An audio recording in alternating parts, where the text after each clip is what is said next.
You're watching HNNCast with Space Rogue on the Hacker News Network.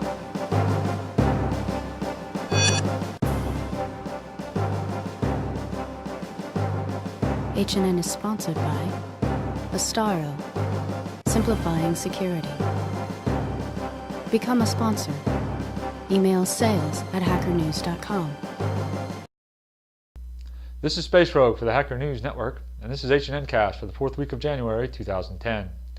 We've got a lot of news this week, including more fallout from the Google China mess, oil companies been hit with targeted attacks, DOS attacks against Chinese activist websites, Tor servers compromised, and a special report from Courtnee on the mysterious Jester.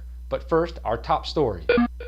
While President Obama was promising to make everyone rich with a great job and to live forever with free health care, the Red-Eye crew was hard at work defacing websites, specifically over 40 U.S. congressional websites and a couple of committee sites as well.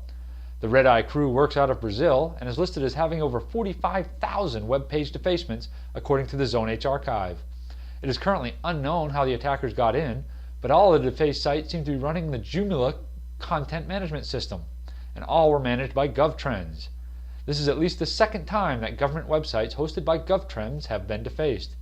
Back at the beginning of August, 18 sites of members of the House were defaced by a group out of Indonesia. Accusations by Google that they were attacked, along with 33 other companies, via a zero-day hole in Internet Explorer by China, is still making headlines. At this point, it has become more of a war of words, with China denying all involvement and accusing the U.S. of online warfare itself. Despite the fix released in an out-of-band patch by Microsoft last week, hundreds of websites have already sprung up using drive-by attacks to exploit the hole. The attacks install Trojan horse programs that are able to bypass security products to give the intruders access to the system. Hundreds of websites have already been found that are hosting the malicious code, waiting for unsuspecting IE6 users. The original code used in the Google attacks has been looked at and dissected every which way, and evidently is not as sophisticated as some researchers first led us to believe. However, several aspects of this attack do show an unusual amount of sophistication and dedication. Evidently, in order to get close to the targeted individuals, the attacks attempted to compromise the computers of friends of the targets listed on various social networking sites. The compromised friends' machines were then used to send emails or instant messages to the target. And people wonder why I don't do Facebook. At least 3 major oil companies have been hit with spear phishing attacks aimed at uncovering critical information. Emails containing malicious links were sent to chief executives at ExxonMobil, ConocoPhillips, and Marathon Oil in an effort to install spyware throughout the corporate networks. The attacks targeted the company's proprietary bid data detailing the quantity, value, and location of petroleum discoveries worldwide. The attacks occurred in 2008, but the companies involved weren't fully aware of the problem until they were notified by the FBI. While at least one of the servers used in the attack was in China, it is unknown who was actually conducting the attack. 5 websites run by Chinese human rights activists were attacked by sustained DDoS attacks last weekend. The attack consumed over 2 gigabytes a second of bandwidth at its peak and lasted for up to 16 hours according to the ISP The Planet, where the websites were hosted. The Chinese government is a suspect in the attacks, but there is no direct evidence linking them to the DDoS. Finding a smoking gun that points to anyone in any attack like this will be difficult, let alone a nation-state that is trying to cover its tracks. Operators of the Tor privacy network have announced that 2 of the 7 directory authorities and 1 metrics data server have been compromised. While no user data was at risk due to the compromise, users are encouraged to use the latest versions of Tor software to ensure they have the latest security keys. Evidently, the intruders either did not realize what they had broken into or did not care, and only seemed interested in a bandwidth to launch other attacks. We'll be back with more HNNCast right after these messages.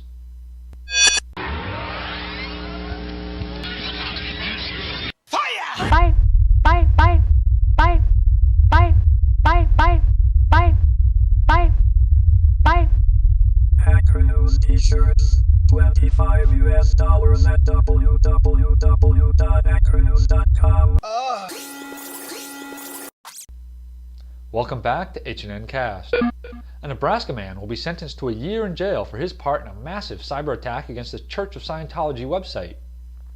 20-year-old Brian Mettenbrink will plead guilty next week to the charge of unauthorized access of a protected computer for his involvement in the denial of service attack, which was orchestrated by the online group Anonymous. Metten Brinks is the second successful prosecution connected to the anonymous attacks. Last year, Dmitry Guzner of Verona, New Jersey was sentenced to a year and a day in federal prison for attacks on Scientology sites. I guess they aren't so anonymous, are they? Irish internet forum Boards.IE has reported an attack on its user database, which it says came from an unauthorized source from outside Ireland. The site's database contained the usernames, email addresses, and obfuscated passwords of over 200,000 users. The attack prompted the site to force a password change on all of its users. The Irish National Police have been notified and are investigating. Retail establishments in South Korea have become the latest target of online crooks looking for credit card information. Several popular but unnamed restaurant chains in the country have reported recent electronic break-ins. According to the Cybercrime Unit of the National Police Agency and local financial authorities, the intruders used the stolen information to manufacture fake credit cards and charged 190 million won, or about 150 grand, in purchases overseas. PCI standards are really going to have to go global to be effective. And now Courtney brings us a story about the mysterious Jester, who seems to be single-handedly disrupting terrorist websites. Courtney? Thanks, Space Rogue. Websites and forums have become standard communication outlets for just about everyone, from governments and business to your grandparents in your kids' grade school. Of course, these communications channels are also used by pedophiles and hate groups, and perhaps you've already guessed, those pesky terrorists. But wait! Recently, a mysterious figure has emerged on the inner tubes. He calls himself the Jester, and in a dashing display of his dedication to utter eliteness, he of course spells it with 3s and 5s.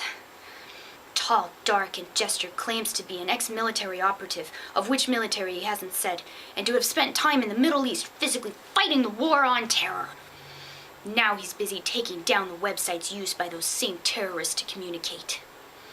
The Jester claims to have created a unique tool that can disable most any website for short periods of time. He describes his denial of service attack as being a lot like DDoS, but without the first D. He tends to announce his takedowns on Twitter, and has so far announced the temporary disabling of several dozen sites used by terrorists. Each site remains unreachable for 30 to 45 minutes at a time. The temporary nature of the attack and the clever use of anonymizing proxies make the Jester and his attacks difficult to pin down. Some people have criticized his actions, claiming that by taking the sites down, he's preventing the good guys from gathering intel. His response is that it's imperative to disrupt terrorist communications just enough to make the avenue unreliable, forcing them from their mighty fortresses to use, hopefully, less secure communication. Cyber vigilantism such as the Jesters has a long history, almost as old as the internet itself. The debate as to whether such actions are good or bad continues, but in the meantime, the Jester continues to disable websites, and we here at HNN will continue to watch. That's it for me this week. This is Courtney for the Hacker News Network.